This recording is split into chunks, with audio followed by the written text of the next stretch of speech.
ศุกร์เสาร์อาทิตย์ของเฮือนอื่นหั้นเป็นแนวใดเด้น้อบัดถ้าเฮือนข้อยว่าซานฮอดคืนวันศุกร์บัดใดก็คือป๊าดดีใจขนาดตอนนี้ข้อยก็คือกำลังกะเกียมกับแกมจ้ามือพักซะย่างเนาะโครงการคนละปอง2ปองก็ต้องเข้าแล้วล่ะอยู่ซื่อๆก็คิดอยาก GN แหมแต่ว่าเอ็นหันละบ่มีแต่ไตไก่อยู่ตู้เย็นนะก็เลยสิมาปิ้งไตไก่นี่กินไตตัวไก่นี่ข้อยเอือบไว้ตั้งแต่มื้อวานนี่เนาะก็คือจะใส่กับหัวสิงไข่แล้วก็ใบขี้หูดหัวผักเทียมแล้วก็ตำมุนๆแล้วก็มาเอือบแต่ว่าอีหยังก็สร้างโถตัวนี้เว้าหลายก็เลยคอแห้งหั่นนะ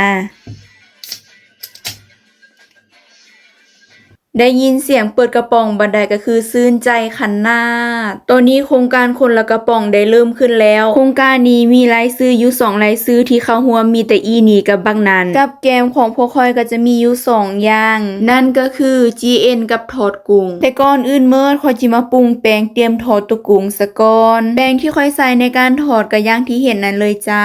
มื้อนี้ค่อยมีเรื่องที่มาเล่าให้ฟังซุมเจ้าเอาเป็นว่าเบิ่งไปนำแล้วก็ฟังไปนำเด้อเรื่องมันมีอยู่ว่ามื้อนี้หั่นนะค่อยละนอนต้นสวยเนาะก็นอนอยู่เฮือนนี้ปกติหั่นล่ะประมาณ2 โมงนี่ละค่อยก็คือนอนอยู่หั่นนะก็คือได้ยินเสียงคนเคาะประตูข้างๆห้องหั่นนะบักดังๆเคาะดังเอาแถวว่าค่อยก็จนว่าสะดุ้งตื่นหยอนเลยนะแล้วค่อยก็เลยนอนต่อเนาะบัดนี้แล้วบ่นึกมาแล้วว่าได้ยินเสียงเคาะประตูอีกแล้วแต่ว่าบัดนี้ก็คือเคาะประตูเฮือนค่อยได้ล่ะก็คือคนเคาะหั่นนะคือจิบ่ได้ใส่มากอกเคาะประตูแล้วแบบคือใส่กำปั้นเคาะนี่นะค่อยก็เลยคิดอยู่ในใจว่าโอ้เนาะบ่แม่นเขาจะมากวดแก๊สหัวบ่หรือว่ามายอดยาฆ่าแมงไหมอยู่เฮือนบ่เนาะค่อยก็เลยลุกไปไขประตูให้เบิ่งแต่ปรากฏว่าคนที่มาหันเป็นผู้หญิงอายุก็ราวๆประมาณ40 ปีนี่ล่ะเบิ่งจากหูปร่างแล้วเดี๋ยวค่อยจิเว้าเป็นภาษาลาวเด้อจะค่อยจิฟังง่ายขึ้นลาวเว้าขึ้นว่าขอกินน้ำในจอกนึงแต่ว่าลาวฮักเว้าย้ำ3เทื่อเพิ่นโกขอน้ำในจอกนึงขอกินน้ำในจอกนึงสินะแล้วก็มีท่าทางที่แบบพยายามที่อยากเข้ามาในเฮือนเฮาหั่นนะคิดในใจ